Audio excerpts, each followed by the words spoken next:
Committee for Thursday, November 18th, 2021. Call to order. I am here in place of Dave Nixon, the chair. I'm Kathy Green, the vice chair. Recording and taping notification as required by law. The town may audio or video record this meeting. Any person intending to either audio or video record this open session is required to inform the chair. Anybody? Okay. Welcome, everyone. Thank you for signing up. Is there any public comment before we start on the agenda of the meeting? Hearing none, we'll move on to our first order of business, which is our second night of presentations for the 2021-2022 CPA funding requests. First up at the table will be the Adult Shared Living for Disabled and Workforce Housing Project. So please come on up, Jeff and Jonathan.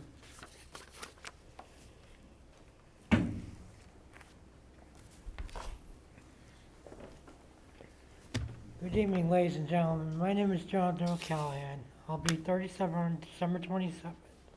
I have a cognitive disability and physical limitations. I do, however, work at Cranberry Golf Course and drive my own vehicle. I currently live with my parents in a nice house, but really want to live with others my own age who understand and have liking of having a disability. Next to me is Jeff Cantor, 36. He has cerebral palsy, 2 seizure disorders. He's unable to drive, work full time, but manages our business online and over the telephone. He lives currently at Pine Oak Senior Housing, Phase 2, but would like to be living with people his own age.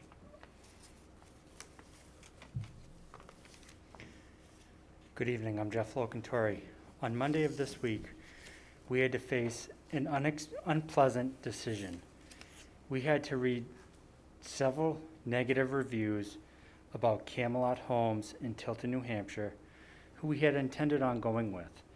Their slow response in returning our calls and not being able to obtain requested information were all red flags to us. As a result, I have been on the phone all week with the project manager, Frank, from Avalon Building Systems in Canton, Massachusetts. After notifying the entire board, we made the decision yesterday to go with their recommendations. We are asking for $250,000 to help us purchase the land or a 4-bedroom, 4.5-bath modular home from Avalon Building Systems in Canton, Massachusetts. All bedrooms will be on the first floor and will have their own bathroom. The first 2 bedrooms would go to Jonathan and myself and me, and the other 2 would go to 2 single disabled men who either live on disability income or workforce in the low paid workforce. Rent will cover utilities such as cable, water, electricity, Wi-Fi, and will not exceed the 30% that is required by law. Adult Shared Living of Harwich has joined the Harwich Chamber of Commerce and will be getting to know its members in participating in chamber activities. We plan on several fundraising venues. We will do a GoFundMe page on Facebook. We will be applying for grants. We plan on sponsoring an annual golf tournament at Cranberry Valley Golf Course and possibly a bowling tournament this year. You will see us at the Harwich Port Strolls on Wednesday night this summer and participating in other festivals such as the Harwich Cranberry Festival. Individual businesses have spoken about donating goods and services, and a few people have chosen Adult Shared Living of Harwich in their charity donations for tax purposes. Thank you for allowing us to come this evening, and we hope we can answer any questions that you may have. Okay, thank you. I just wanted to start off a couple things. On your, the updated CPA application, you had checked off under categories, open space, but this doesn't really qualify for open space funding. It would all be under community housing funding, I believe. Yes. Okay. And the second thing is that, I know in your paperwork, you said that the planning board said that you were premature in coming to them. Yes. So We were premature in talking with them. okay, because they need to have the land to do what they need to do. They would Yes. need to know for sure that you were having that parcel, correct? Correct. Yes. And where does that stand right now? I know I was at the Affordable Housing Trust meeting when you presented. You were there and you were there. We Yeah. we had talked about the former Marceline property over on Pleasant Lake Ave, the Pleasant Lake, Right, but at the Affordable And- Housing Trust meeting, they did talk about the Oak Street parcel. and Yeah. that's where we're looking to go. Right, and has there been any updates on that? We have not gotten an update from them. Okay. Um, So what would be I'm your go- so what would be your next step for sort of procuring the land? My next step, or our next step, would be going the 29th and talking to, in the public comment, I would ask them, what the next steps were in the process of getting the land. Mhm. What they were looking for at the end of that meeting was us going to these businesses and getting services rendered to us and showing that we were going forward with this project. And going forward, we would need funding. That's why we came to you, to see if you guys are interested in helping us with money to go towards that, showing them that we're serious about this project and going forward. Mhm. Okay. So I'd like to open it up to the committee for questions. Elizabeth, did you want to start? I don't really have questions per se. I understand it's confusing as to the order in which we should be doing this, whether it should, it would be nice to get like contractors to agree, yes, we will provide the service for free. They probably don't want to do that until they know they have the land. The land, they don't want to give until they know you have commitments. So I'm fearful that everybody's gonna wait to hear from somebody else and nothing's gonna get done. Right. So so you said your next step, you're just gonna go to the trust again and see where they stand on giving you that parcel? If we get funding, then we can go back to them and say, well, we have so and so much money. Can we buy the land, or can we get the land donated to us, is our next step. I would think it could come out of the Marceline property, that's a huge. No, it's not the Marceline property they're talking about. It's a piece off of Oak Street, near the golf course. It's a piece of land that, a couple years ago, the town, at town meeting, voted to turn over from the care and custody of the Board of Selectmen to the care and custody of the Affordable Housing Trust. Unfortunately, as you heard the town administrator speak a couple weeks ago, the deeds were never transferred, and they were in the process of doing that. But one of those parcels is a parcel on Oak Street. Oh, okay. And it really it's not really suitable for the development of a more dense affordable housing project. It's much better suited for an individual, a single home. So that's why they brought that up to them at the meeting Right. as a potential purchase, Which- right? which Ideally, makes you would like the land donated, Yes. of course, And the money would go towards building the house. right, okay. And have you talked to any contractors or anything about getting the other work done? We've spoken to many different, Jeff has spoken to many different companies and people based on that area. The nice thing about Avalon Building Systems is they will do everything soup to nuts, meaning they will clear the lot to handing us the keys. Uh-huh. And they're based right out of Canton, Massachusetts. Okay, thank you. Bob? Yeah, I noticed on the projected house, home, it only has 2 bathrooms. So now Yeah. how would you get the other 2 Where- bathrooms in? We're in the process of getting a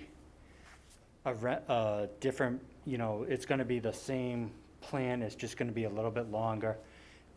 But the draftsman that works for them is also a project manager, and he was going to,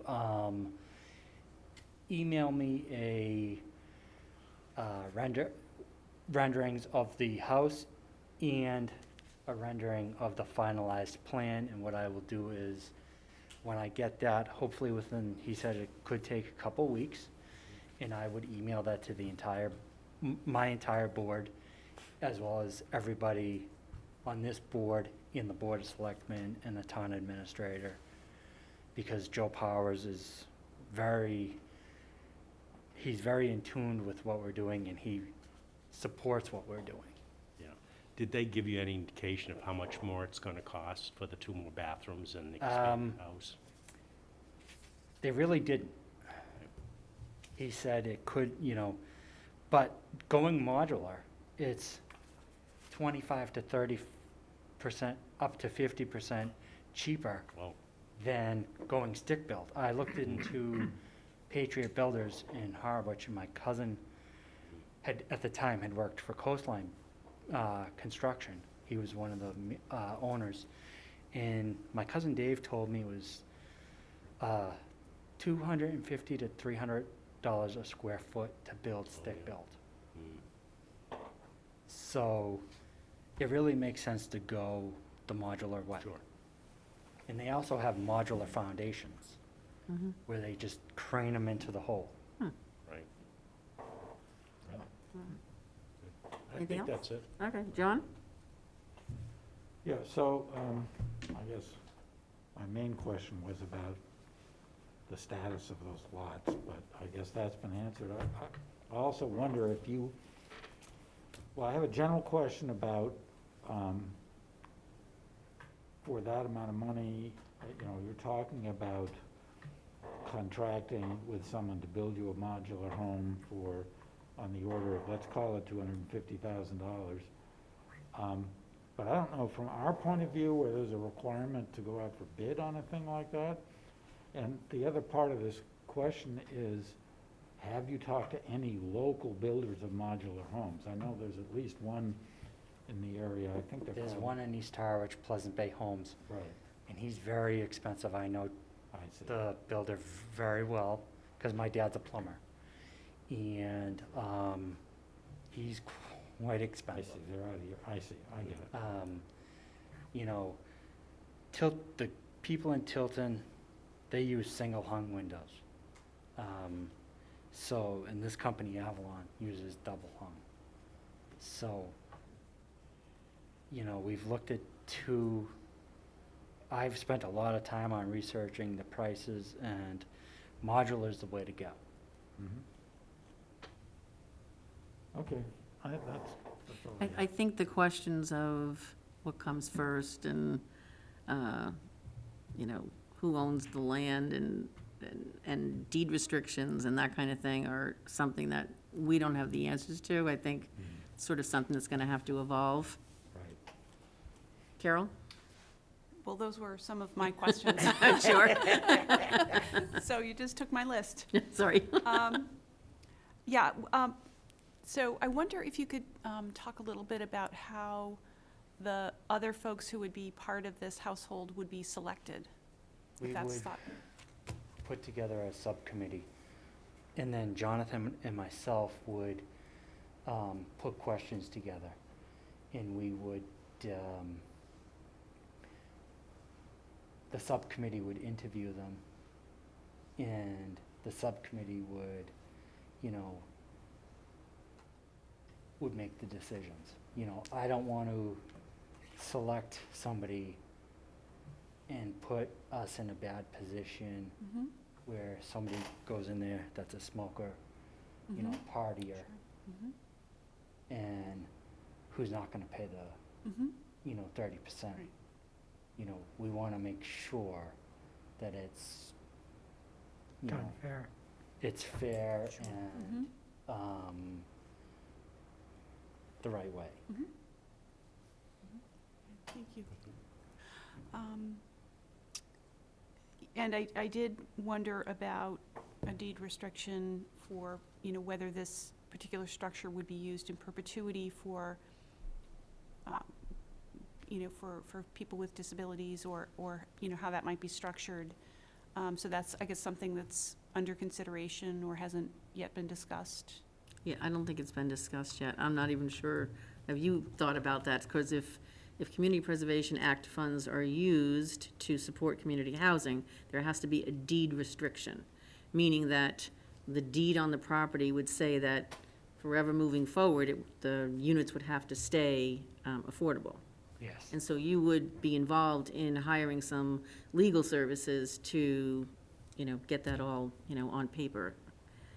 That would be part of the process. I think part of the thing is I'm not really sure, and this is just me, I'm not sure really who would, if the town of Harwich, if the Affordable Housing Trust donated the land, but it was supported by CPA funds, I'm not really sure who do you see as being the owner of the property and the house?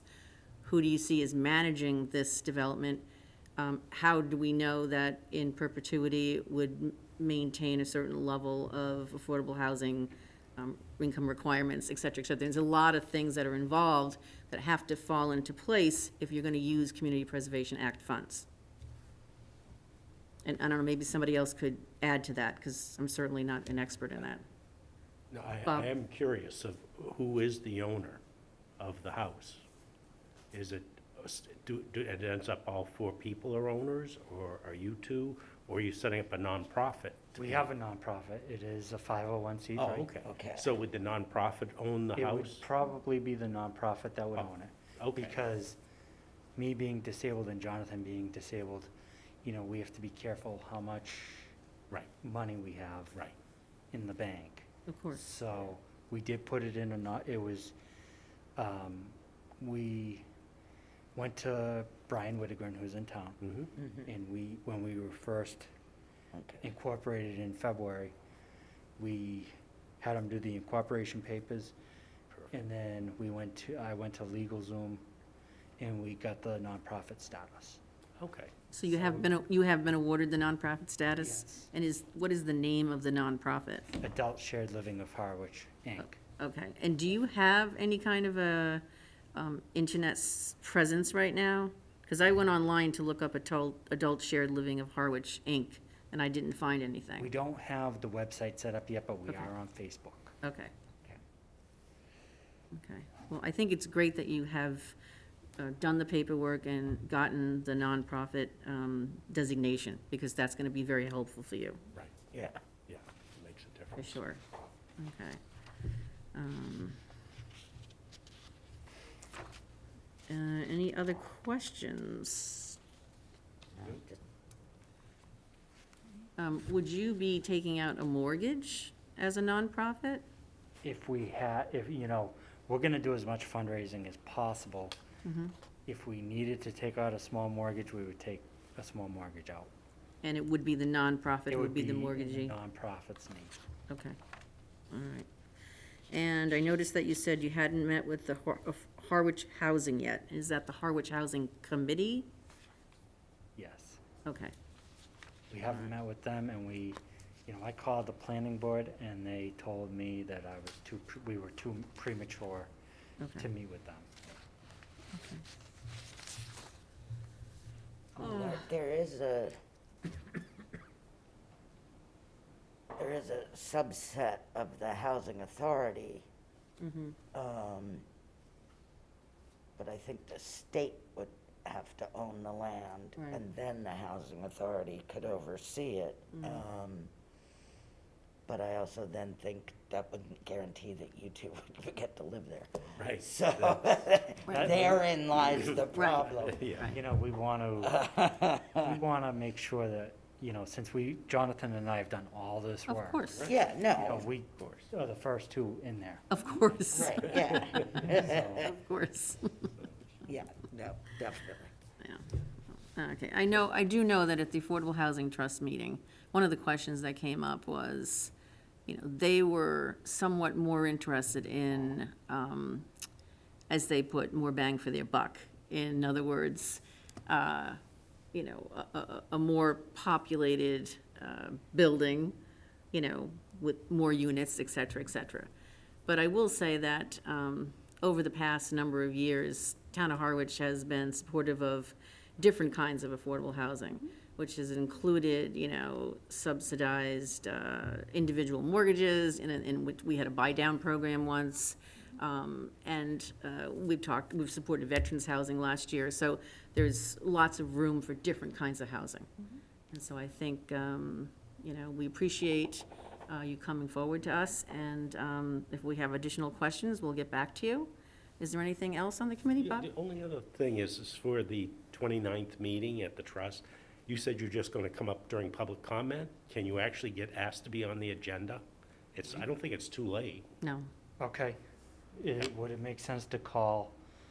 just call the, Tomorrow. call the town administrator's office and see if you can get on the Affordable Housing Yeah, Trust you wanna be on agenda. the agenda, Because you then want you more can- time than just public comment. Okay.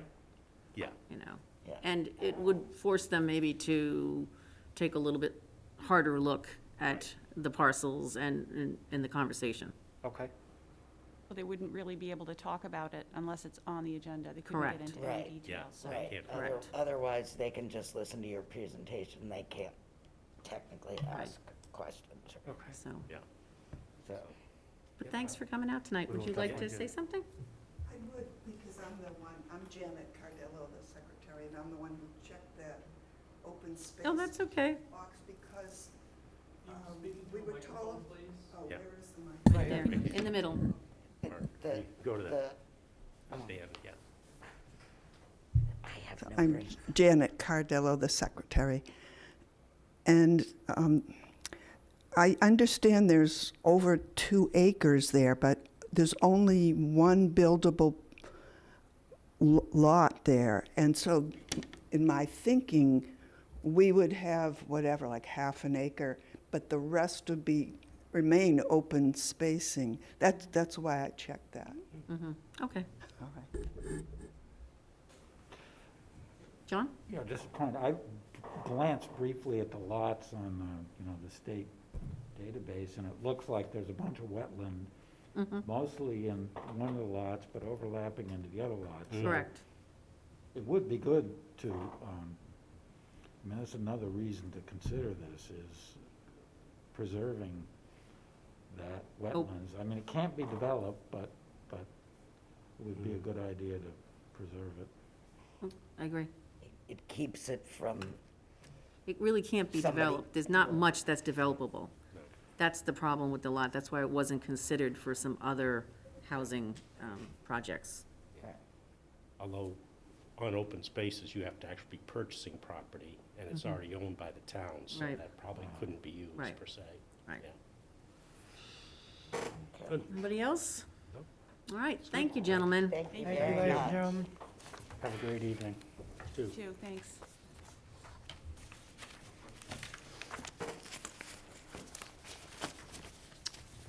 Okay, so, all right, if Ria would like to come up representing the Penrose LLC, that would be great.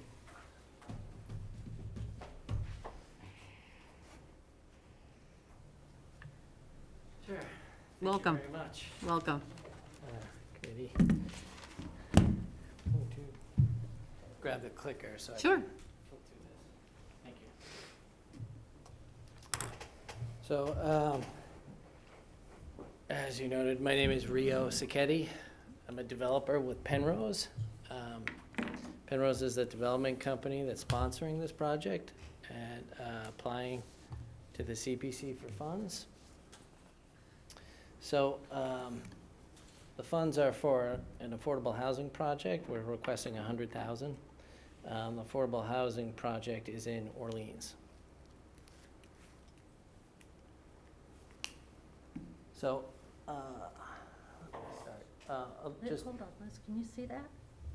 Yeah. Okay. and I did bring printouts Yes. of Yeah, the, and I Everybody have it has it on that they my need it. iPad too, if I need. And and Matthew. I'm sorry, I should have asked. Is it okay if I pull this down? Yes. It's Yes. just a Yes. little easier to Yes. speak. Thank Sure, you. Absolutely. thank you. So Penrose, we're a large affordable housing developer. Our headquarters is in Philadelphia. We do have an office in Boston. We're one of the largest affordable housing developers in the country. We're privately held, and we're primarily focused in the Northeast. I work out of the Boston office. This project's being developed by us in the Boston office. There's 5 of us in the Boston office, and we're the same group that developed the Village at Nassau Green Affordable Housing Project, which is based in Eastham and which opened a year and a half ago. Another item I wanted to note is we self-manage all our properties. So this is sort of part of our core values and mission statement where I guess what colloquially known as friendly developers, 40B. We don't come in and battle towns and try to upzone stuff. We usually seek out towns that are looking for affordable housing built in specific locations or projects where we can work collaboratively to develop, new affordable housing that's wanted. The development team proposed for the project is the same team that we had for our Village at Nassau Green project in Eastham, except for we brought in a landscape architect, Crowley Cottrell. The architect is the architectural team. They're based in Chelsea, and Horsley Witten Group, which is our civil engineer, and they're based in Barnstable. So the project is, the property is currently under site control. We have a signed purchase offer. We've gone through all the local zoning, and we have a 40B comp permit in hand. Right now, we are preparing our financing applications for the state DHCD, which is going to be the primary source of funding to get this project built. And you can see here all the different town committees we had gone through. This is a good representation of our approach. A lot of these committees that we went through for approval were ones that we didn't necessarily have to because of 40B, but because as friendly 40B working with the town, we went through them all so they could collaborate and provide input into what gets built. So we are asking for funds from all the local regional towns to help build this. So the other towns that we have gone to or are going to are Truro, Eastham, which has already awarded $100,000 to the project. Orleans, this says ongoing, but that's been awarded already. They're providing $2 million to help fund the purchase of the site. And that's been passed? Yes, Yeah. town meeting, yes. Provincetown, which gave us an award. Wellfleet, which we recently submitted. Brewster, which we actually have submitted. I was actually at their hearing last night. And then Chatham is coming up in January. So it's, as you can see, it's Upper and Outer Cape towns. So we're basically looking to replicate and expand the approach we did in Eastham, where we had gotten CPC funds from Orleans and Wellfleet, and so we've thought maybe we should reduce our ask and expand our territory because we actually received a lot of applicants, and a lot of our residents at Village at Nassau Green had come from other outer and upper Cape towns, not necessarily just Wellfleet, Eastham, and Orleans. Can I ask you a question? So you Sure. say that you saw demand from across the region. Mhm. So, in fact, what ended up being the sort of breakdown of the project in terms of where people were from?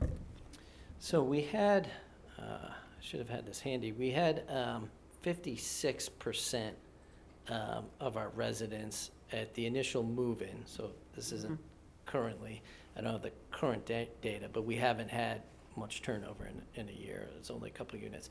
I believe it was 56% came from upper and outer Cape towns. There were 4 residents from Harwich, so that's about 7% of our affordable units. We had 55 affordable units. Okay, and was the Easton's Village at Nauset Green, was that rental also, all rental? All rental. Okay. Yeah. Can I just Yep. follow up? Did you use local preference on that? We did. We And how did. much, what percentage did you ask for local percentage, or what were you approved for, I should say?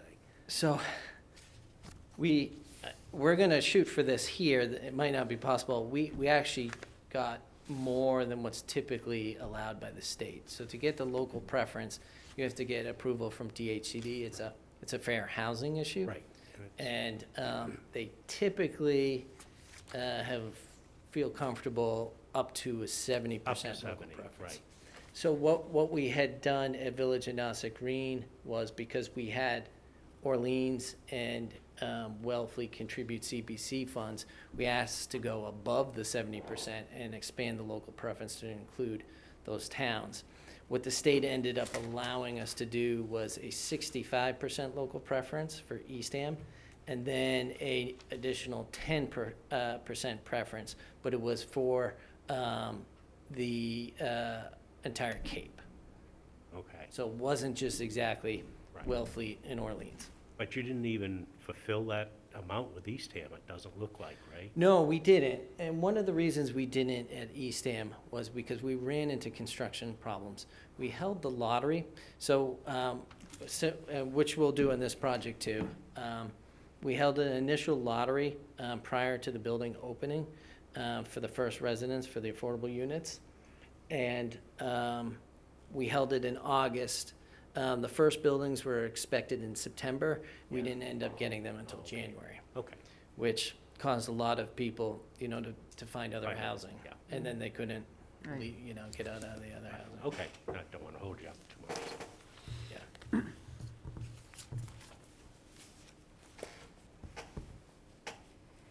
So I'm not sure how familiar you are with the location.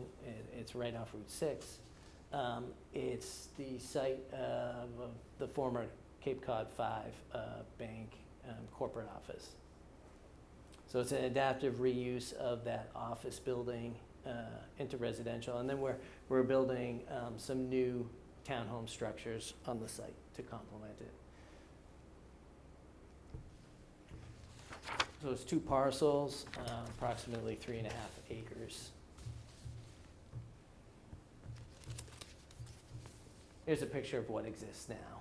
The building was originally built in 1978, and there was another addition built onto it in the 90s.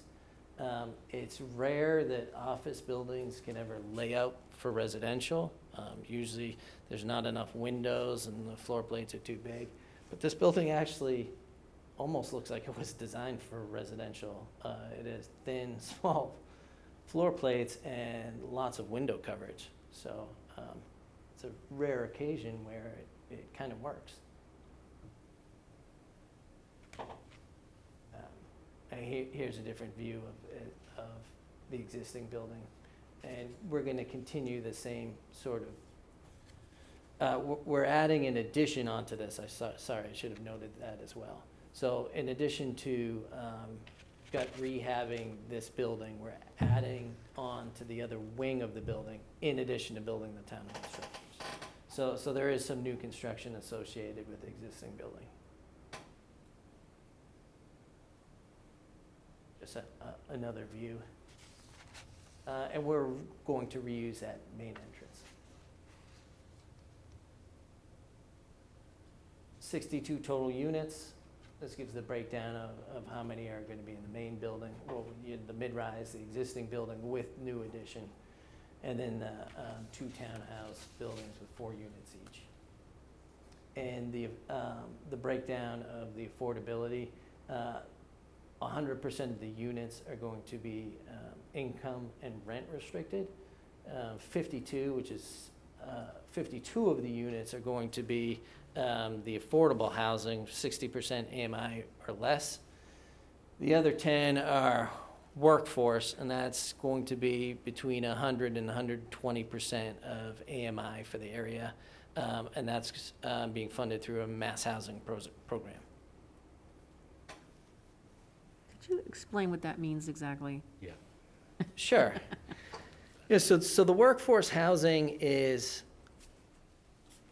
it's supposed to be like affordable housing in the sense that it's deed restricted and it's income and rent restricted, so you can't charge so much, there's a cap on the rent you can charge, and then there's also a cap on the income for people to qualify to move in. And so the workforce is really targets people who make around the average income in a community, as opposed to affordable, which is typically usually 80% or less. It's the people who make less than the average.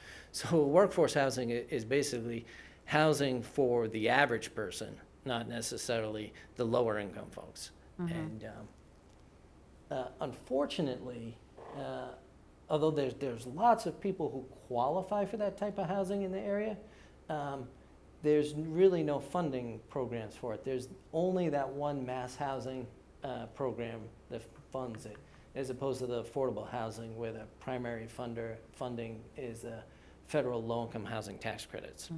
And there's a limit to that amount, correct? Isn't it like That's $1 right. million or $1.5 million or something? That's right. Yeah. And that's why we focus on 10 units. That's right. Because That's that all you was the can cap, afford. the max, yeah. Yeah, okay. Okay, and so when you say 100 to 120%, what does that mean? So that means, it comes from HUD data. It's, so HUD publishes data gets of the incomes in an area. And usually where they come up with the rent restrictions is, 30% of a person's income can go towards the rent. So when I say 100%, so the acronym they use for the community's incomes is AMI, the average median income. So I don't actually know how they come up with it. It's a little bit of a black box, but they publish it every year, and presumably they get it from public information or surveys, but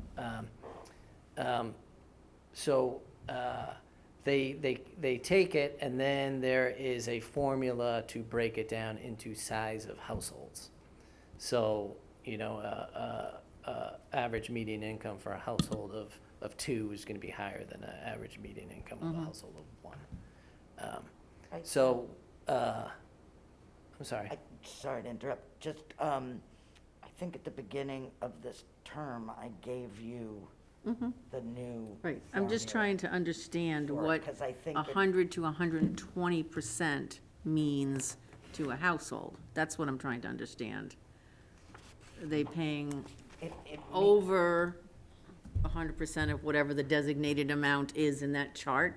Is that my Yeah, understanding? they would pay. They're earning 120% of the average median income. Right. Okay, What they earn, okay, not of on what they get. earn, okay. Yeah. Yeah, it doesn't mean that Okay. they're Okay, paying I just- 100% of their. I just income. want to, no, I know that. I just wanted to understand the 100 to 120%. It's what they That's all. can earn.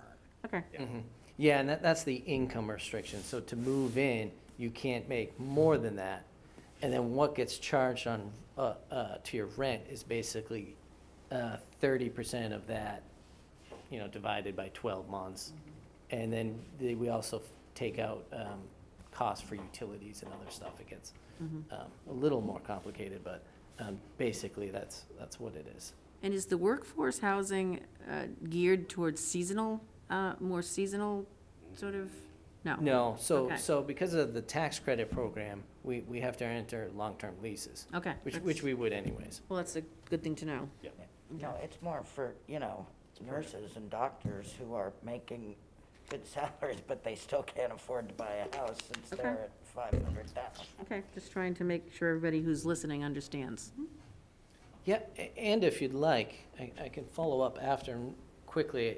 I can bring up what exactly those current incomes are in Harwich. Okay, I'm sorry to interrupt you. No, no worries. So here's the site plan that's been approved. And you can't really see too well, but it's not a large site, and we cover a lot of it with structure. We actually reduced the amount of parking than what's there currently, but we've tried to add in as many site amenities as we could, and so that includes basically walking trails, community garden, we have a playground, picnic area. This is access to some retail buildings that abut us. And this right here, this was actually, we needed to provide the fire department with access around the entirety of the building. So we came up with a design to use like grass pavers and to incorporate it into sort of our walking paths. We were able to maintain the existing boulevard entrance, which is really nice, and still make the parking work. So those at the top are the new townhouses? Yes. Okay. These two right here. And they're a little different architecturally than the other building, the existing building. Will there be on-site maintenance? Or you mentioned that it's self-managed. Will there be like an on-site presence? Yes. Yeah, we anticipate at minimum one full-time on-site property manager and one full-time on-site maintenance director. And then we would possibly share another part-time maintenance with Village at Nassau Green and Eastham, and maybe share another leasing agent. You know, part-time at each property, but they would each still have their full-time manager.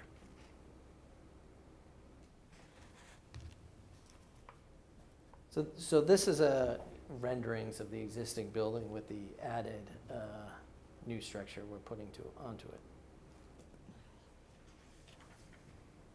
What's the breakdown of bedrooms? I don't have that handy. We have, I can bring it up. We do have a significant amount of 2 bedrooms and 3 bedrooms. A lot of the breakdown on the bedrooms is actually driven by what the state prioritizes in the funding of the low-income housing tax credits. And then we were further kind of constrained by the existing building and what you could basically fit into there. So as I'm talking, I'll switch to the next slide, and I can bring that up. So that's a townhouse, and that's gonna have 2 units per townhouse, or in that, or is that? Yes, so this one I think shows maybe 3 units, is now 4. I think the rendering was done during our zoning before it was sort of finalized, but architecturally it's gonna look the same. So the townhomes are each unit's gonna have their own entrance. And it's 3 stories. Nice. So And over here is exterior storage. So are there 6 units in that building, or 5, or? It will be 4. 4.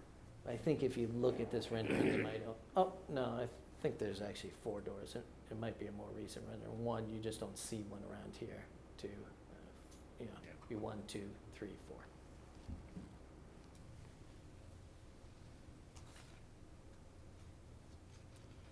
This was the floor plan, but it doesn't present too well, the main building. You can see some more of the site amenities here, another picnic area and green garden area. Can I ask if any of the units will be handicapped accessible? Yes, yeah, there will be. I believe 3 ADA plus 2 hearing and visually impaired. Great. Yeah, and that's actually required by code. We do make a lot of the units, it's not accessible, but it's called visitable, and it's something the state pushes to make them as accessible as possible. You know, they might not be full-blown ADA, but they at least have an accessible bathroom and cabinets to the kitchen. So somebody visiting you can, who needs accessibility, can at least, get into your unit and use your bathroom. Right. This is a little better. So this is the first floor. So here's our leasing office and our maintenance office. We have this area here set aside for amenities. So this hasn't been determined exactly what they'll be yet. We do have a fitness room. What we show here is a club room, a game room, and this is just common. We'll likely have something for children and teenagers, like a homework room / game room. The other one's sort of flex for now. For this one, it didn't actually break out to create a unit too well because it was too deep and no windows. So we're just adding to amenity space. And that'll be further fleshed out as we go from right now we're approximately at 40% drawings on design to our next progress set. In a couple months, we get to 70%. The leasing space, what happens to that after the entire thing is leased out? That stays as the property management office. Pretty good size. So this is Pretty actually good size. This is Great. actually kind of a misnomer. That should really be management suite. So within the management suite, we usually have a file room for people's private files can be locked away. We have office for the property manager, maybe a little conference room to interview applicants. Here's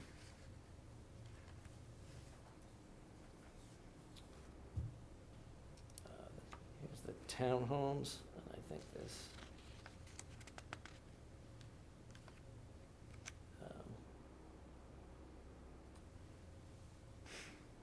shows, well, it's not showing the fourth unit here, but there'll be 4 units in this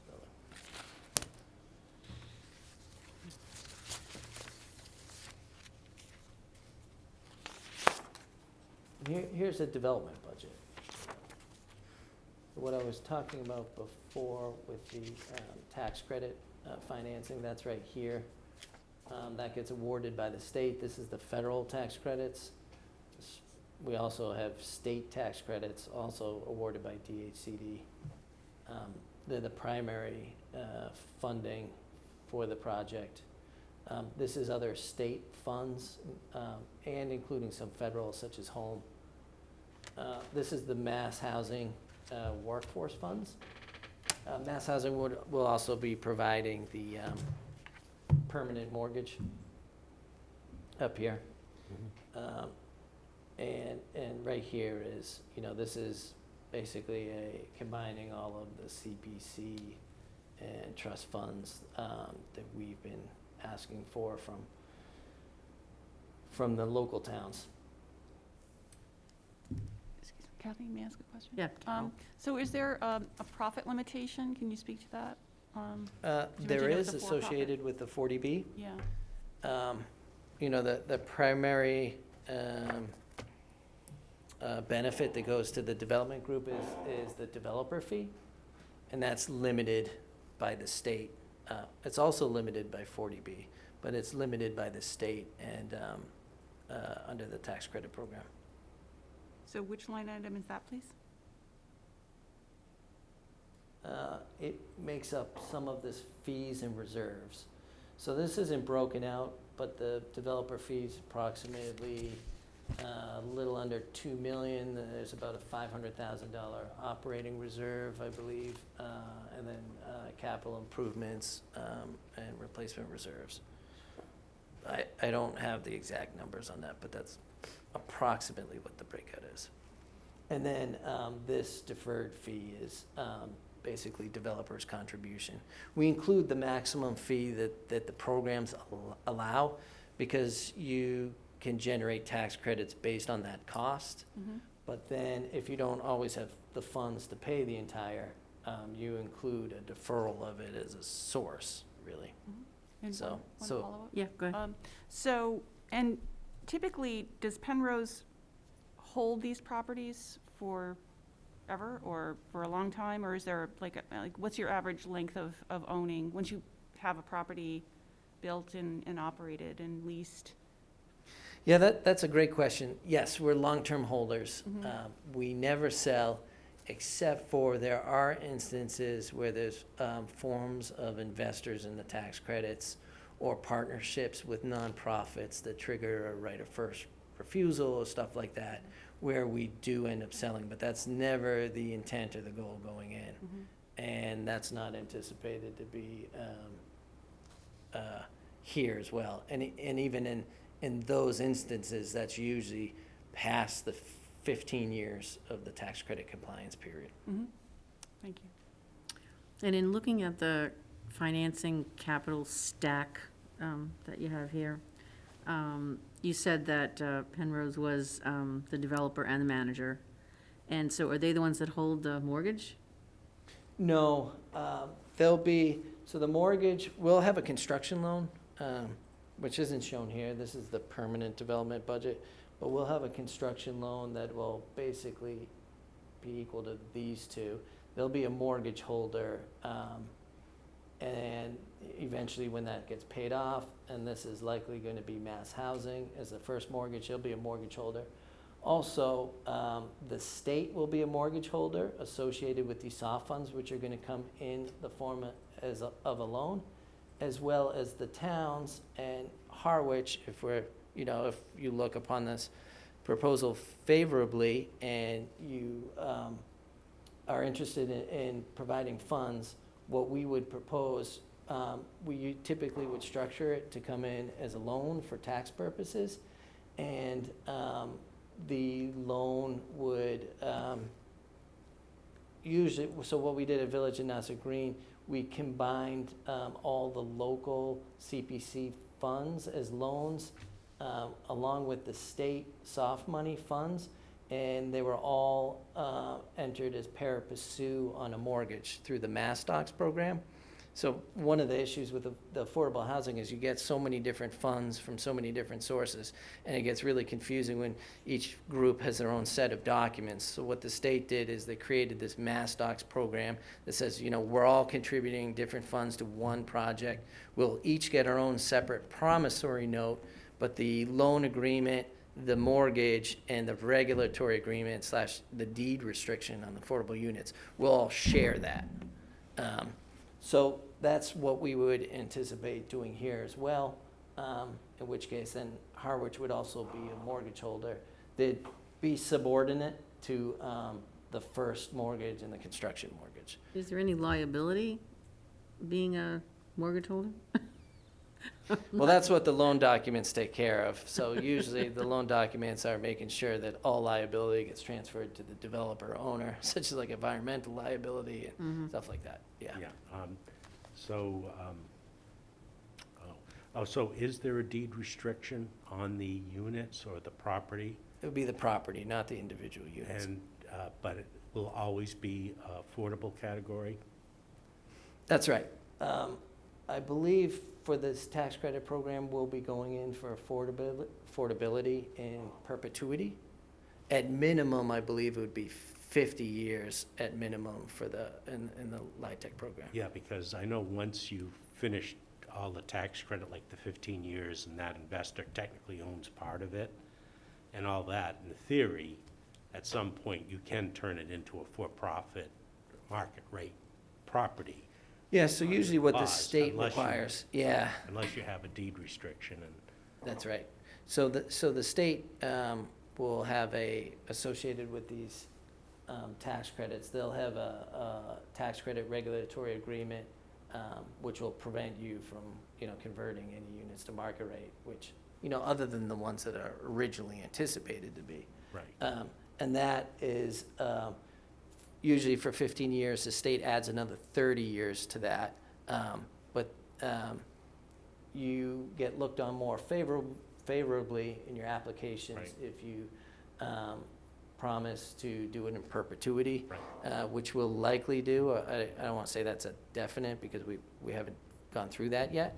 But in any event, it would be at minimum 45 years. There's also the housing, there'll also be a deed restriction associated with the state housing funds, and which would be as well as the proposed CPC funds. That usually is in place until the money is paid back. Typically what we would propose is to make those loans payable upon maturity, and the maturity would be 40 years to coincide with the state money. So in theory, because you said that the CPC monies were going to be lumped in with the loans, is that right? Or be considered a Yes, loan? that's how we would propose structuring. It would come in as a So in loan. theory, in 40 years, you would pay us back the That's right. principal amount? Yes. Now, there might not be, a lot of times with these affordable housing projects, there's not value. You can't Okay. sell it and generate enough money. But yeah, the loan would mature at that time, and you'd either be paid back, or we would come back, And what's ask. likely would happen to be, and seek approval to restructure and put the project through. At that point, it will probably happen a lot sooner. Usually after the tax credit period, you tend to put it through the program again because you'll need capital improvements again at that Exactly. point. And Yeah. so Yeah, money. that's what more likely would happen. That's interesting. I hadn't heard of that. Yeah. Thank you. So the loan too, it wouldn't, there would be either zero, what we'd propose is 0% interest, or APR if we have to for tax credit purposes. Mhm. And only payable upon maturity, because that then allows us to maximize our first mortgage debt, which is a big Yep. piece of the financing puzzle. Okay.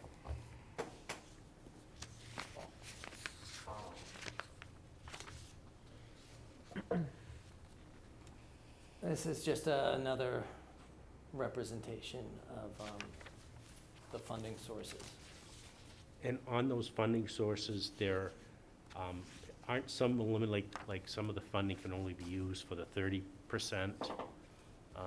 AMI? Aren't they The limited? only funds that will be, no, and one of the reasons is it's almost impossible to track like that through the construction contract, because there's a lot of shared systems. So even the mass housing funds, which are just for the 10 workforce, it comes into the project. We don't get separate invoices from the contractor for building those units. Yeah, but I thought either the federal or the state tax credit program could only be used towards the 30% of units that you declared as 30% AMI. That's not true, or? No, because we sell the credits to an investor, and then we use that money to build the project, which may include market rate units. The tax credit program will also include 60% AMI units. Right, because it's different programs, yeah. Yeah. Okay. Yeah, Carol? I just want to go back to the deed restriction question, just for my understanding. With the CPC funds, I thought the requirement was deed restricted in perpetuity. Is that correct? Is that? I think that's what it is. So I'm just trying to I'm reconcile not positive, that. though. I'm Okay. not positive. but interestingly, if it's a loan, and if they change their ownership, then we get our money back. So that may override that in perpetuity concept. But our goal is to have affordable housing units in course. perpetuity, so, Right. and that would be something that we would need to explain to the taxpayers, because that's something that they're concerned about. Right.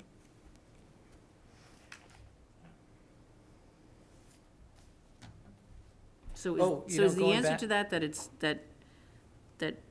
Well, not if in you- perpetuity? Yeah, I think one of the issues with making the affordable restriction on what the what I'm calling the subordinate loans, would be, sometimes that's an issue for the first lender or construction lender in the event of a foreclosure. It's, so I think that's one of the reasons why we usually structure it, in the affordable housing restriction for this, that if, you know, if your money gets repaid, then Right. the deed restriction gets lifted. Right. John? So, how long has Penrose been doing this? Well, I think I have that on the slide. For a very long time, so well, that says 45 years. I think we're coming up to the 50th anniversary, because I think this thing might be 3 years old. So, But- so that says more than 265 developments in 45 years? Yes. How many of those developments still belong to Penrose? Almost all of them. What does almost mean? I can get you that information. I don't have it. I know the majority of it, because what I was saying earlier is usually they're only sold in the event if there's a triggering mechanism, or if there's a partnership with a nonprofit or something like that, where that was part of the business deal, that after a certain period of time, they get to take control of it, which exists. This is not the case for this one. But I can get you, I can get the committee the answer to that question pretty quickly. I'm curious about the financial structure here, and I'm not sure I even know how to ask the right questions. But presumably, there's some valuation, and this is a private company, is that correct? It's not a publicly traded company, or? No, we're not publicly traded. Private, but presumably internally, your auditors establish some total value of the capital structure that you have. That is, all those developments have a value on them. And how do they depreciate? I mean, So this is gonna be a single-purpose entity, so this project will be a for-profit, single-purpose entity that's going to be made up of 0.01%. Penrose is the acting controlling owner, and 99.99% tax credit investor. And the reason everyone structures it that way is because the tax credits follow depreciation and losses. And so that's why they need 99.99%. That get 100%, but we have to be in there. But Penrose is the managing member and controller and basically operator of it, while the tax credit investor is usually just silent investor. so there's some collection of outside investors who own the Yeah. vast majority of these things? And for this one, it's likely in this area, it's usually banks looking for CRA credits, because they have to provide investments into certain neighborhoods and affordable housing projects. There are yield-based investors as well. So at Village in Nauset Green, the investor in that was Bank of America. Okay, so that's a completely different picture. I had no clue about that until I asked that question. But then you say that you still own almost all of these, but you only had 0.01%, 1/10,000th of a slice of each of these. So what does it mean you still own almost all of them? I'm very puzzled by this. Well, we have 100% of the control. So Not you're, 100%. It's- Where they- They write a contract, you know, it's not based on faith that Bank of America is Well, like, sure. oh, no, you, don't worry, we're not gonna come for our share. It's the way it's like buying air rights or something. It's Yeah, like offsetting their bad behavior by getting these tax. And after the 15 years, the investor doesn't want to have this property anymore. So they You mean usually, the tax credit. the tax credit investors, so they usually turn it over to the organization, or for a nominal fee, it's turned over. And I don't know, sometimes that pre-negotiated and sometimes not. I don't know how you're structured this one. That's But that's how exactly you- right. That's how you end up owning them in the long run. And then typically would go through the tax credit. So the credits only, it's 10 years of credits, but it's a 15-year compliance period. So that's why the investor usually stays in the full 15 years, just to make sure that the owner isn't, or the general partner, I should say, that's what we would be, isn't doing anything to screw up that compliance of those last years, at which point they exit, which is usually at a nominal value, because there's usually not much value in these projects because the rent restrictions and deed restrictions. So, it could be $1, it could be based on a broker's fair estimate of value or something, but they exit at the end of 15 years. And then, if the program still exists, hopefully it does, and it has been for a while, and it's a successful program, what we would typically do is then go through the program again, come up with a scope of capital repairs, go back to the state and generate new credits. Actually, so going back to your question, what you were asking, I think maybe I get what you're asking now. So the tax credits are generated based on the costs, and it's only the cost to build those affordable units which qualify to generate the credits. Right. But when you have the money, it's fungible, it goes to the project. Yeah, And yeah. usually they base it, it's usually on the lesser of two percentages. Right. How much is affordable or the square footage. So you don't have a lot of small, affordable units and then claim more credits. So they're not looking to invest in real estate, they just need tax credits, and this That's right. is the easiest way for them to get it. All right, Carol? I don't remember, maybe it's in here, but I don't remember reading sort of the description of this as a loan and the, sort of the discussion of deed restriction term, because I think I heard 15 years and I think I heard 40 years, and then I think I heard you say you were contemplating something in perpetuity, still under That's right. consideration.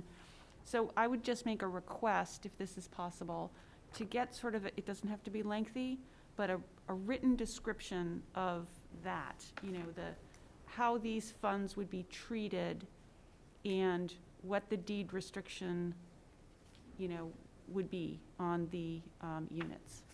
Okay, so the question of perpetuity, what is the percentage chance that it would be in perpetuity? I Right. guess would be my question. Yeah, I know exactly what you're asking. Okay. Thank you. So, in the 15 years, that's just the tax credit compliance period. All deed restrictions would go past the 15 years.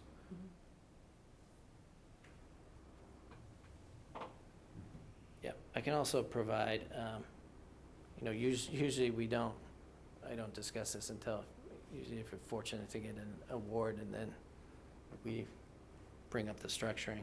So I didn't have it handy, so I'm sorry for that. But I could also provide a copy of the mass docs, the actual form of restriction that we would propose using here, which we used at Village of Nassau Green.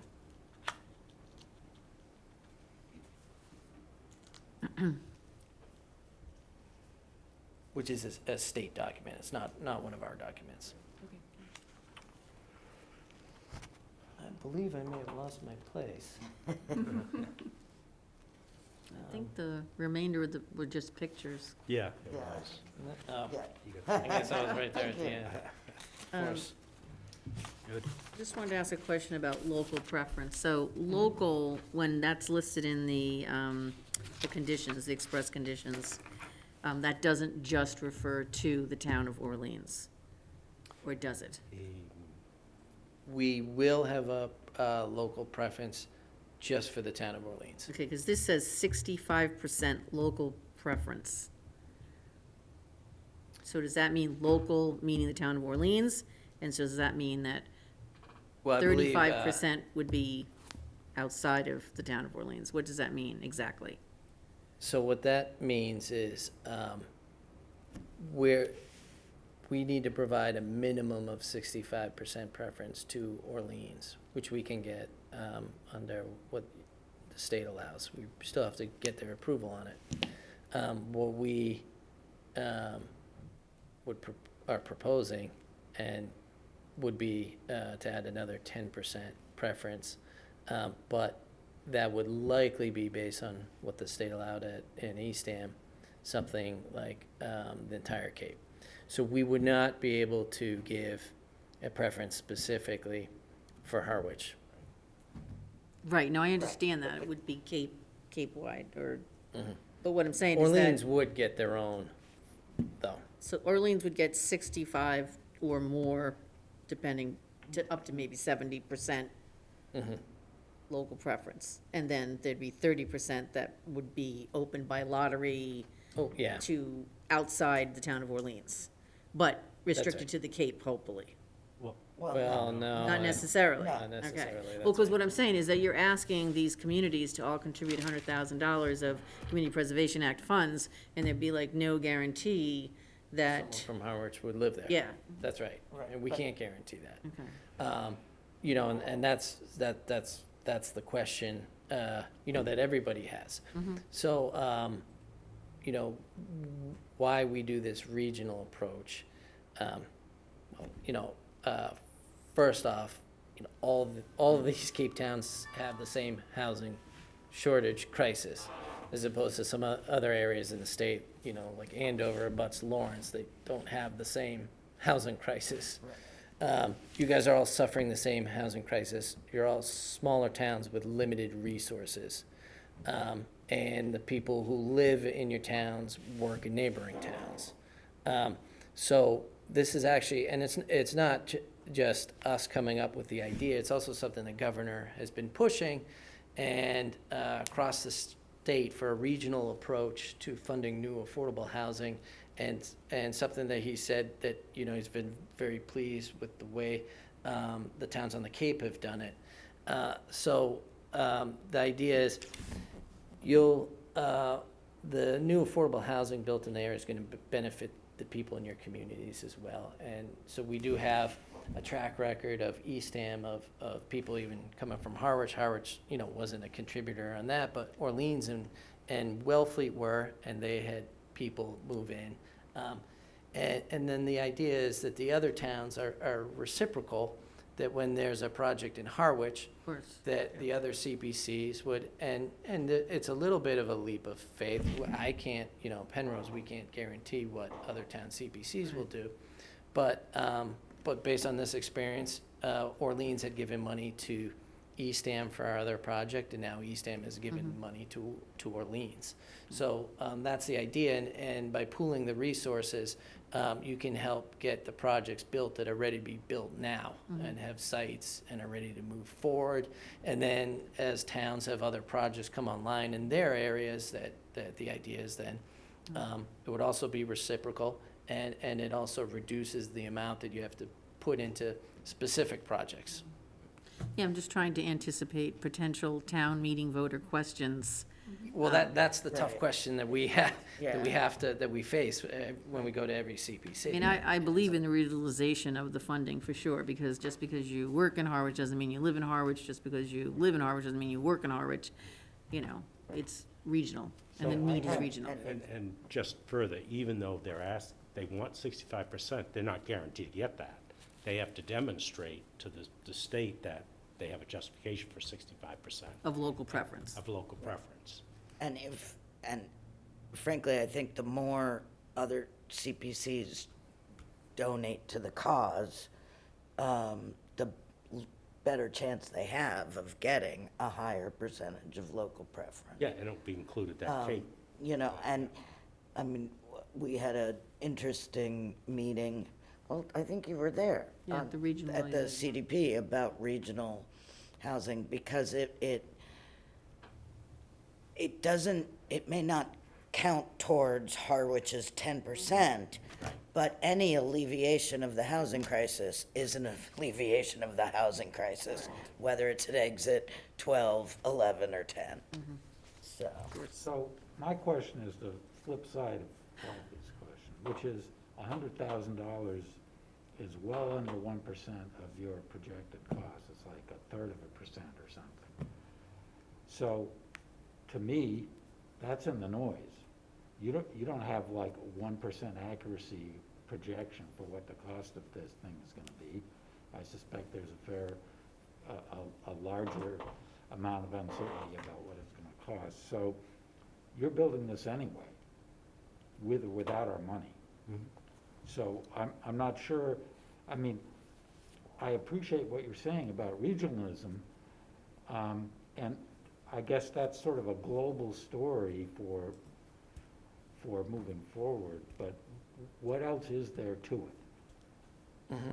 For you guys, I mean, I understand there's something in it for Harwich, because it's potentially a place for Harwich residents to find a place to live, and for people who work in Harwich, to find a place to live.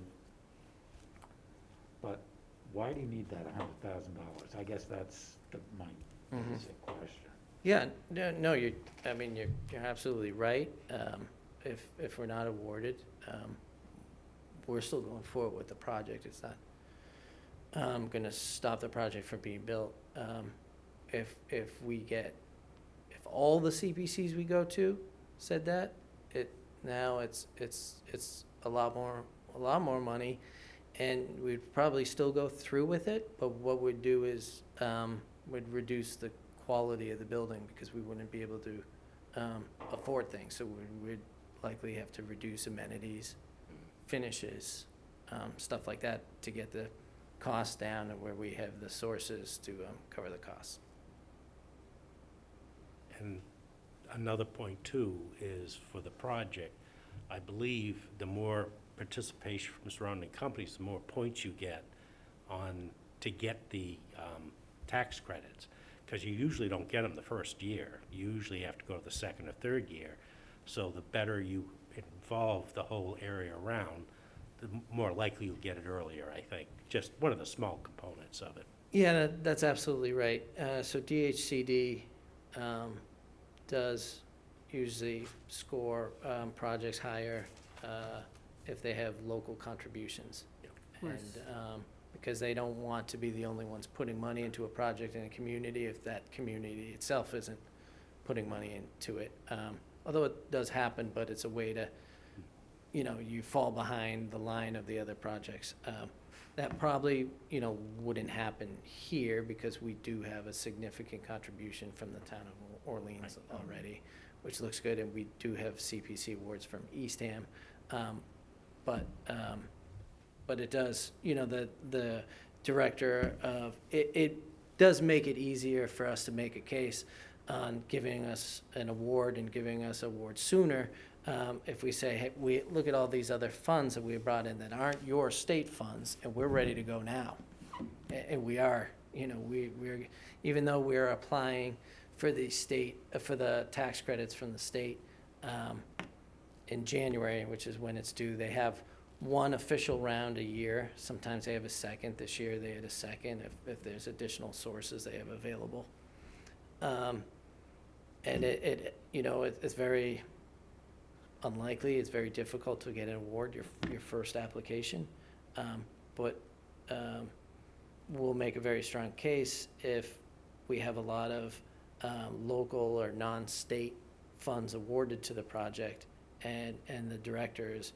One thing that the state administration is pushing is to get, the local CPCs, we have this program to get them to reduce the amount that the state then has to put in for these projects. So it helps us make our case and become more competitive against the other towns, or the other projects competing for, the same scarce resources from the state. So that's absolutely right. We likely probably won't get an award, but the percent chance that we'll get an award this round or the next round is significantly greater if we have commitments from other funds. Which is why we started with the CPC applications very early. We started the beginning of this year to hopefully to have awards in hand when we go to the state in January. Is Penrose currently involved with any other potential projects on the Cape? Or in process or in development? Yeah, so it's not You the could Cape, speak- but that you we could have speak to. project in Wareham, which is a two-phase project of approximately 92 units, family, similar to the townhomes here and what we built at Village at Nassau Green. But we also have a component of a senior building with it. It's a big site. And that actually, the state did have a second funding round this past year in September, which that project applied for. It's not the Cape, but it's right at the bridge. We don't have another project Right. on the Cape. Okay. We're looking for another one because, now if we have Village at Nassau Green, and we have this, you get some efficiencies on operations when you get to like around 150 units because of staffing. You can share staff among Sure. different, like resident service coordinators, that maybe one property can support a salary for that on its own. If you have three, it would be really nice to, and our goal is to find another project on the Cape. All right, well, let's sort of wrap this up. Does anybody have any additional questions? Bob? Yep. So, I know the rents are set by the different categories, but in workforce housing, are the rents, how are the rents set for them? Yeah, they're set by Mass Housing directly, Okay. but it's based on sort of the same formula that you use for the tax credit rents. They have their own little quirks in how they come up with it. So with the tax credit rents, usually if you have a 60% AMI unit, you have a 60% rent. Right. Sometimes Mass Housing might income restrict at 120% AMI, but rent restrict at 100% AMI. But that gets determined annually by Mass Housing, Right. project specific, And do you? based on the HUD data. So do you have, obviously you must have a pro forma on That's all right. your rents for ongoing operation. Do you know what, for instance, the rents are gonna be for the different categories, or is it something you could supply us? Yes, yep. Yeah, I do have that. Maybe In follow fact, up. for the workforce rents, what we are planning for is basically the workforce rents here at 110%, 120% AMI are actually the market rents. So they become almost market units, which is sort of nice because we get a little more, what we always try to have some mixed income with the lower income and market. This one, we needed the workforce to help get the financing to work. And one of the reasons it works pretty well here is because the higher workforce restrictions actually come out to basically be what the market rent is anyways. So our rent what we're projecting doesn't change too much, but by at least capping it, we get access to the Mass Housing sources.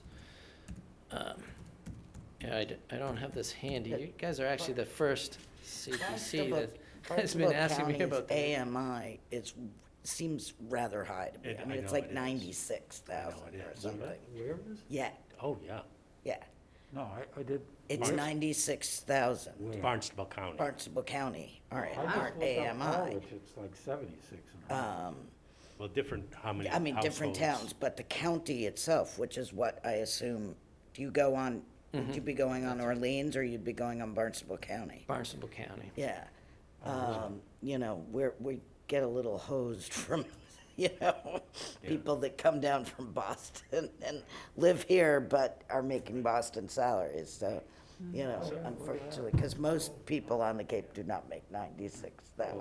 Right. Some other town then, is it the town of Barnstable where those, because Harwich is in the 70s, some places like over 100. Yeah, I mean, I'm guessing Osterville, So, but, I mean, Okay, Carol, anything else? I'm all set, thank you. John? I'm also. Bob? the only thing is just the answer Right. Will you He give might us that- send that, the rents later, maybe? I'm really curious about that market. I Yeah. don't think we should put that in a public forum because it could change. Yeah, Oh, it will, but Yeah, you I do just- want to Right. know. You can send that to, I can email it? yes, yeah. Okay. just to her, this, our secretary and, or administrative assistant, sorry. And, Yep, and then there was one other thing, the number of properties we sold. Yeah. Yeah. And Carol's question on the restriction. Right. Elizabeth, anything else? I'm good, thank you. Okay, Well, well, I've been following this through the CDP. We always get updates right. on Oh, are it you from on the, Orleans. On the Lower Cape, we have a peer group meeting, and so, which I'm on with Orleans, and so Orleans is always bragging about this. Really? Oh, yeah, they're so proud of it. You know, every time Orleans is like, and now look what we did, and we did this, and we're still doing this. So, yeah, Well, they they were the brag ones about that it. originally targeted this site. Yeah. They actually did some of our work for us. Great. Are you on the board of directors there? No, Are you- no, just, you know, nosy, trying to learn everything I can about housing, so you're Me left, too. you know. Real You thank could you go for to the Zoom presentation meetings. tonight, that was helpful. Yeah. I know we asked a lot of questions. Very knowledgeable. We tend to I ask a felt lot of bad I didn't have questions. answers to everything right away, but I'll get them to you. Okay, Thank you. great, Thank you so Thank you. much. I think I ran past my 20 minutes too. It's all right. Everybody does. Thank you so much. I don't think we need, Thanks. this is gonna be quick. And please come to the table. Sorry, we've run over. Are you Sorry. Charles? Yes, I am. Okay, so Charles Walkley? Walkley, yes. Walkley, thank you for your patience. No, my pleasure. We'll try to make it fast. Yeah, Great. it's pretty easy. You need a light. You've come before us quite a number of times, not you individually, but the Bikeways Committee. Yes. And they always have a very succinct application, and the follow-through is always great. I don't think they ever try to propose anything that's not necessary. I don't think so. So the only change that I saw here was that it was originally talked about for 124 and Yes. something, and Oak or something, and then you changed it to the Headwaters Yes. location. I'll address that.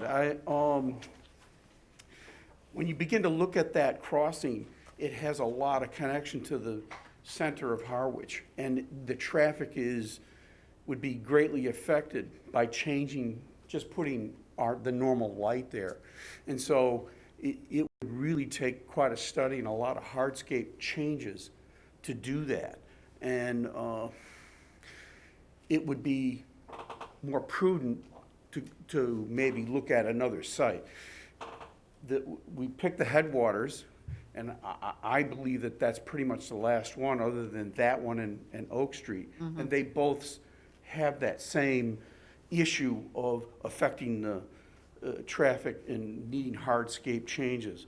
In other words, just off the top of my head, say maybe even be better to go tunnel underneath the road. So it could be a much more difficult process, or a much different process than just having the warning lights. So we decided to go with the standard warning lights and finish that up, and then maybe come back and address that. So this is Headwaters and 124?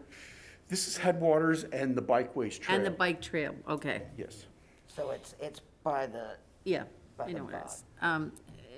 I think that this would be, personally, I think this would be a great addition, given the fact that the Jenkins property has just been purchased by the Harwich Conservation Trust, and that there'll be increased usage, hopefully, in that area. Right. So I think that it would be very important. I think you were gonna see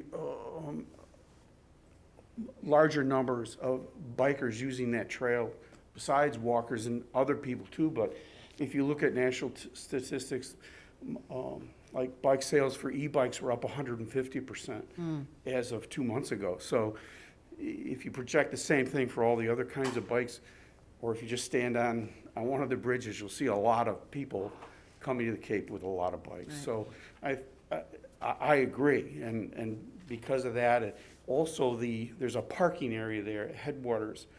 And Yes. what I have seen in riding it is that you'll see a lot of families come to that area, because it's less traffic than, say, if you went to Brooks Park and there's all kind of a lot of things going on. It's an easier access, so there's a lot of families that utilize that parking lot. Right. And I did notice in the literature that Mr. Libby said that he asked you to include the push button, and Yes. that they were gonna try to get them on all the other crossing lights. Yes. And what is the reason for that? If you came to that and the sensor wasn't working, or, you know, the sensor was taken out for repair, you could still make the light work. You know, it takes maybe some signage to say, oh, hey, if things aren't working and you would like that light, just push this button. So you as a biker could, yeah. So the other ones, are they adaptable to adding on the push Yes. button? Think of it as a plug-in. Okay. All right. Okay, questions, Carol? Well, I was just kind of curious about the lifespan of these and whether they require a lot of maintenance. Certainly a good question. We have seen over the last couple of years that they do need maintenance from the electronic standpoint.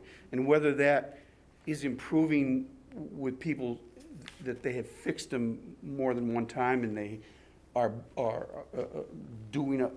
able to do a better job at fixing them, that there would be less maintenance. But, so that's a hard question to answer. I guess I'm wondering, like, so this funding would be to purchase and install the unit, Yes. and are there resources available to make sure they're maintained on an ongoing basis and in working order? They're maintained by DPW. Okay, thank you. And I don't know if they expend money to do that. Because we say, well, you know, we're having problems with this light, and But they and take that fix it. responsibility. Okay. Yes. Thank you, that's good to know. Is that it, Carol? That's all, thank you. John? Yeah, I'm just curious about the choice. You're citing Oak Street as an alternative. Yeah, are there lights on Pleasant Lake Avenue down near the center? I'm sorry, can you hear me? Do I need to just do couldn't. this? Are there lights at the crossing near the intersection of 124 and 39? No. So that strikes me as a rather dangerous intersection or place, and I have actually been there getting ready to cross on foot when someone comes speeding down in their hot car, making a lot of noise, going 60 miles an hour. And I would think, I don't know if there's a history of accidents involving bikers there, but that, I don't quite understand why that. The 124, I'm trying to get 12439, where does that cross the The bike center trail? of town? Center of town. Center The one of you was Main talking about Street. Where the earlier. bikes, It's right here. Right, In yeah. other words, this road right out here, Yeah. Yeah, Well, that, that That's that not bike- 39. that's Oak Street, yep, that's 124 right Yep. over there, Yep. otherwise known as Pleasant Lake Ave, right? right, Yeah. right, And the bike But- path crosses there, Yep. right? Yeah, Right? But- yes, right here, right at the end Okay. of You the addressed street. that at the beginning. But, Yeah, didn't Well, you? but no, he that- talked No, but about I'll- Oak Street. Oh, I thought he talked about that, Oak too. Street, I think, I would offer that that's the same. You will back traffic up into the center of Harwich because of the closeness. Call it a block away, it's a little more than a block, but, so it yours- would require more hardscape changes. It isn't just a simple set up the light. yeah. And That- there is a lot of traffic there, and the sight lines are not good. So I agree with all that. And I just think it would take a lot more to set that up, that rather than just put up a light, it would require other things. Okay. Yeah, may I? Yes. I happen to live on 124, and a bike light is not gonna help that intersection. It's incredibly dangerous. It always has been. I mean, people are acting like, oh, it's new since they painted red on the street. But when I was a little kid, there used to be a crossing guard there all summer long. I mean, that intersection has always been death-defying. And a bike light is not gonna help because it's so close to the bike path is so close to the intersection that, I mean, there's really only room for 4 or 5 cars in between the main intersection and the bike path. So a light at the bike path is only gonna make people, it's only gonna back up It's gonna back the traffic traffic into and Harwich make Center. people, like, sometimes I notice, for example, at the one that there are lights at in between the cranberry bogs by, Great Western. on Great Western, right? And if that thing is flashing, I can't tell you how many people I see, if it starts to flash, speed up to try to get through before, because it'll start flashing a little before the person actually gets to the crosswalk. And I can't tell you how many times I see people, especially pickup trucks, go speeding through the minute that light starts to flash. And I think if we had one here. They need to be cause better more- educated. Yeah. Headwaters is great, because if you're driving to Epic or whatever that nursing home's called now or whatever, there's plenty of visibility, but coming the other way, whether you're on the bike path or you're driving towards 124, visibility's. So it would be great to have a light there. I think it goes without saying, they're two very dangerous sections, no question about it. And I sort of said, well, a tunnel under the road, that really, in my mind, would address all these issues, because one of the problems you have with the increased traffic is it backs up going south, and the people coming from the stop don't realize that there's actually a crosswalk there. Let's say they're tourists. And the bikers leaving from the other side of the road are behind cars. They don't know that a biker or a pedestrian is even in the crosswalk because they can't see the width of the road because the cars are lined up. So it is a very dangerous intersection, no question about it. Well, the application before us tonight is for the flashing lights at the intersection of Headwaters and the bike trail. So I think that if there's additional concerns, that we can pass them on to the Bikeways Committee. But at this time, our application before us is regarding this particular thing. So let's just go around. If there are any other questions having to do with this particular intersection? Carol? No more, thank you. John? No more. No, okay. Bob? Okay, so this is my observation, is that these crossing lights have given the bikers the green light not to stop and not to walk across the road like they're instructed to do. And I think the root cause is the automatic tripping, in other words, the motion detector. If you notice, Dennis at Gage's Way is only push button. The biker has to stop, push the button, and then go across. And I really don't think we should have any motion detectors anymore, only push buttons, because it's really a problem with bikers just going right through and not stopping. Yeah, I know that happens. To me, that's sort of an individual basis. Like, we have a lot of rules on the road, and people don't obey all of the rules. And what I might say is, there are, I do know, I am aware of the one on Gage's Way with the push button. And I don't, I'm not sure it gives the person permission to ride across. The idea of getting off your bike and walking across, I personally see that as problematic, because I see cars, I've received the finger, I've heard a lot of bad words. Okay.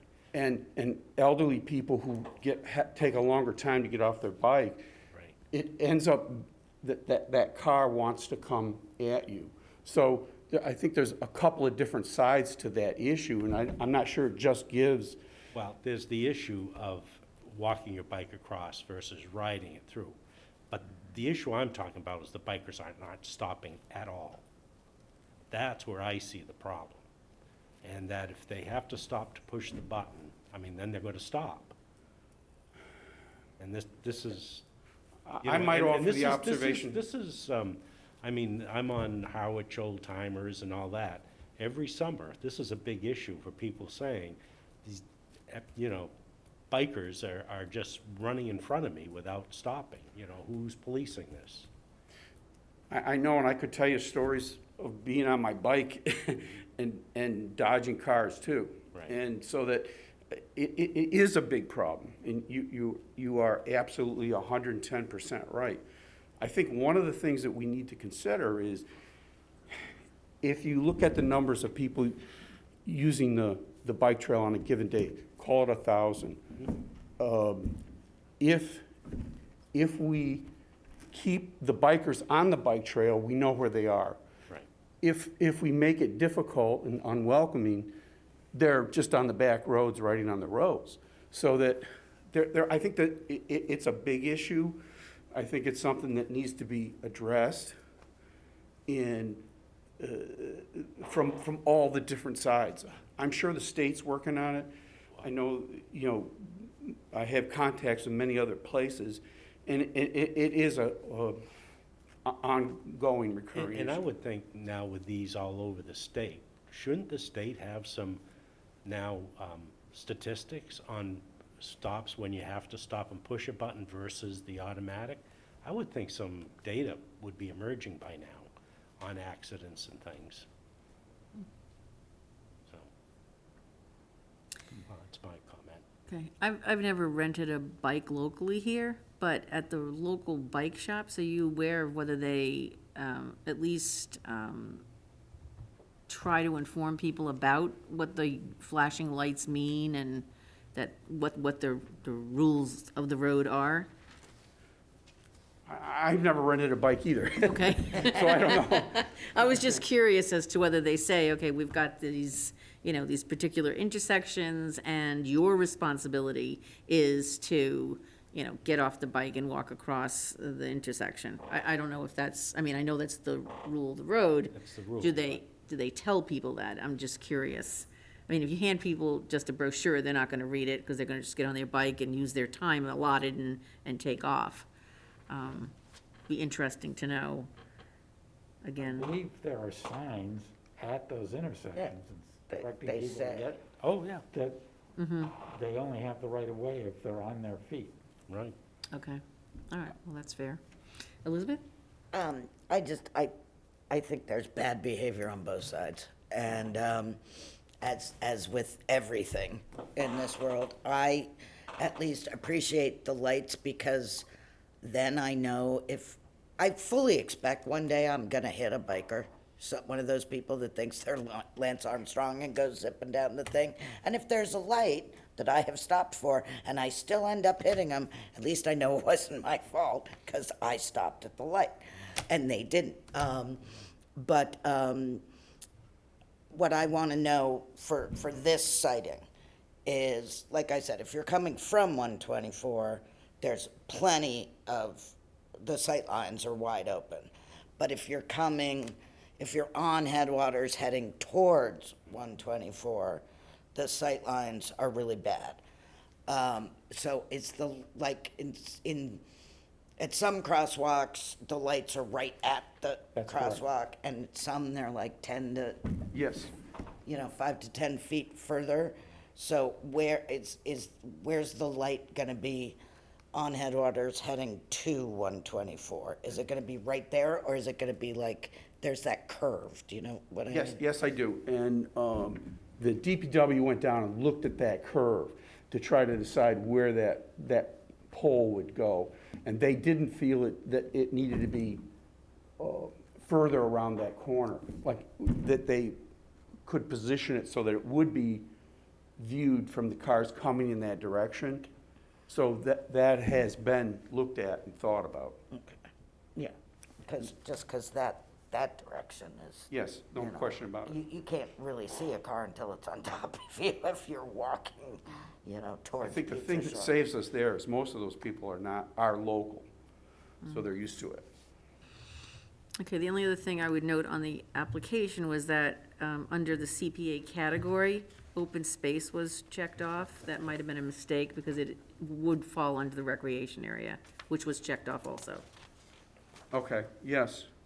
Okay, so if the committee would just make that correction in their, applications, it's not an open space, request. All right, if that's it, we thank you for being so patient with us No, this evening. I'm glad to be here.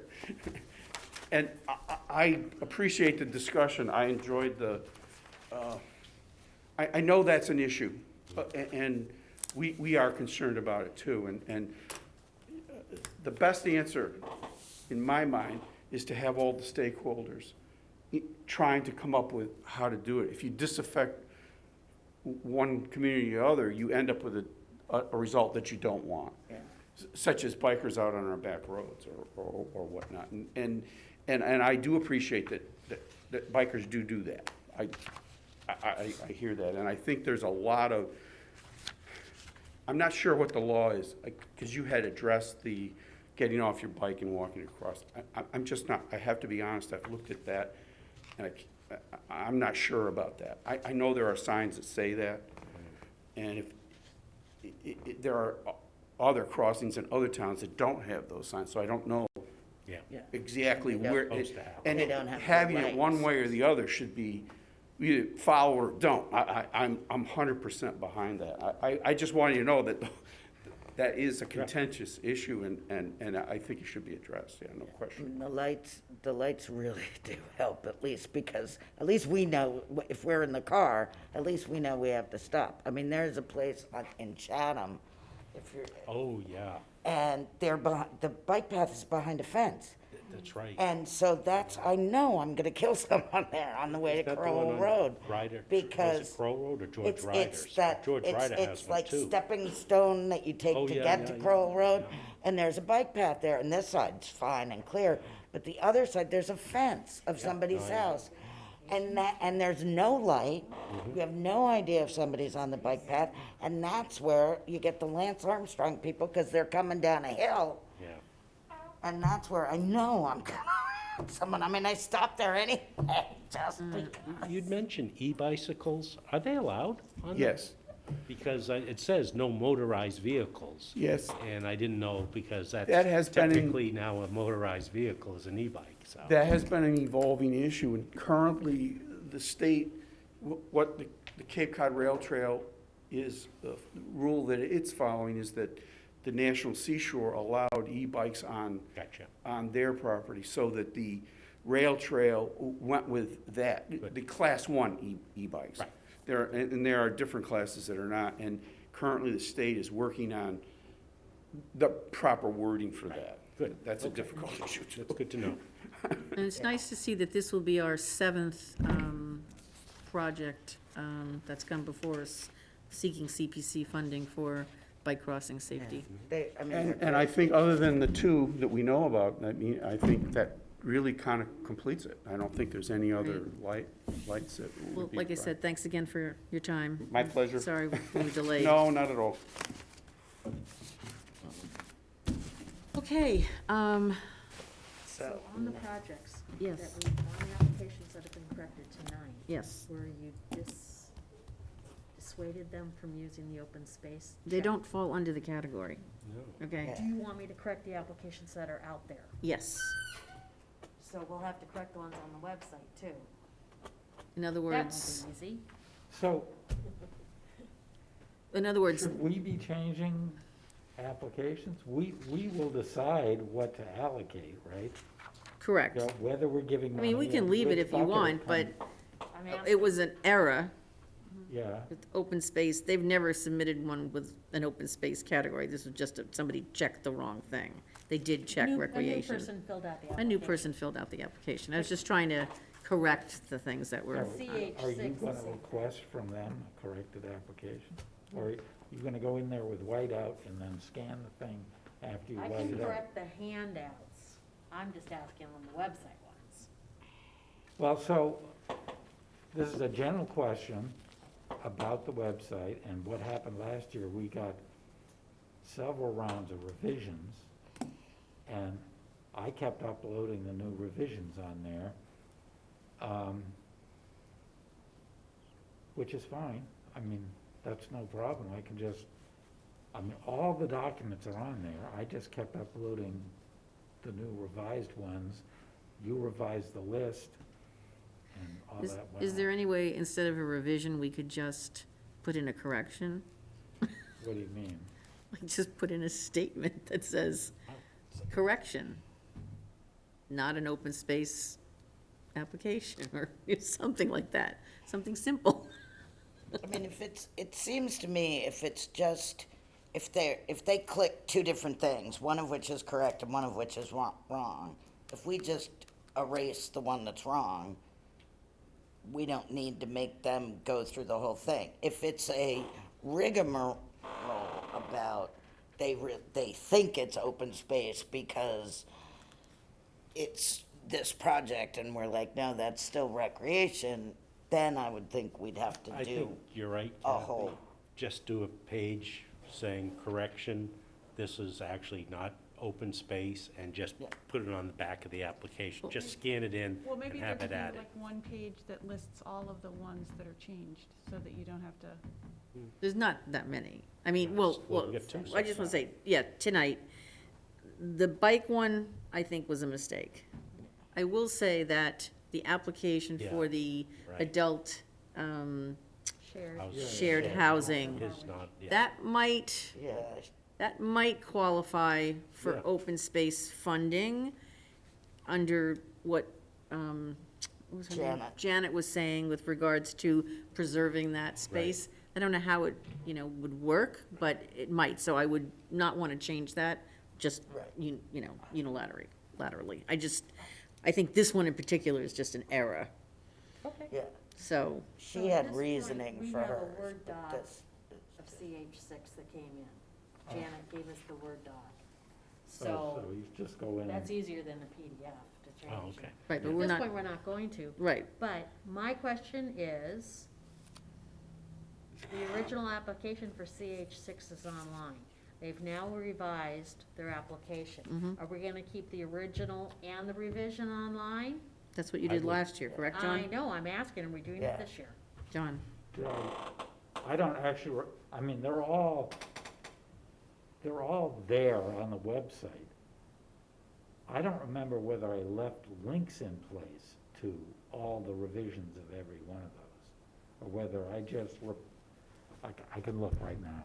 I'll just look, because I don't remember exactly what I did last year. 'Cause I just Because wanna since know, they were so- submitted as public documents, I would assume that they should stay on the website, and then we just right. put the updated revision on there in addition. That would just be a guess. So,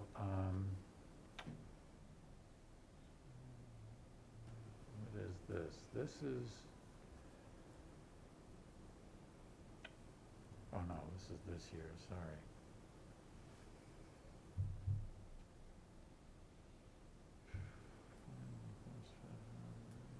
Oh, while we're waiting, I just got an update that they're approving Moderna's booster on Friday. So Great. if you wanted to wait. Not part of the information for the meeting. Wait for Uh, that. Yeah, no, the links to the originals and the revised are there for last year, and I'll just do the same thing. Just do the Yeah, that's revision, okay. perfect, yeah. Anything under old business? I wasn't given any directives, so I don't know if there's anything that anybody needs to bring up. Okay. I do have one thought about the Penrose project. I'm wondering if it's something that should go to the Affordable Housing Trust for at least discussion. Just a thought. I don't know. That it should come out of their money? No, I'm not suggesting that. I'm just To get their take in the on it? overall scheme of things, I'm wondering if their support would be beneficial if, say we decided to support it, if we did, and then we moved to town meeting, it would be, I think, nice to have their support, if that was something that they would support. I don't know, so I'm just trying to, Well, I think that's not a That's a bad good- idea, because someday they're gonna be looking for other money from other CPCs. exactly, Put their exactly, stamp on it. And the Affordable Housing Committee, I would think, and yeah, I don't know if the Housing Authority would want to weigh in. right. Should I Okay. suggest that to Rio then? To, to Rio? Penrose, yeah, Rio. You wanna draft something? Yeah, I don't, Kathy just will thinking think. about it. Kathy will think. Thanks. Okay, nothing under old business? Do I have a motion to adjourn? So moved? Is there a second? John? All in favor? Aye. Aye. Thank you for coming tonight, because we just had a quorum. Yeah. Well, nice job,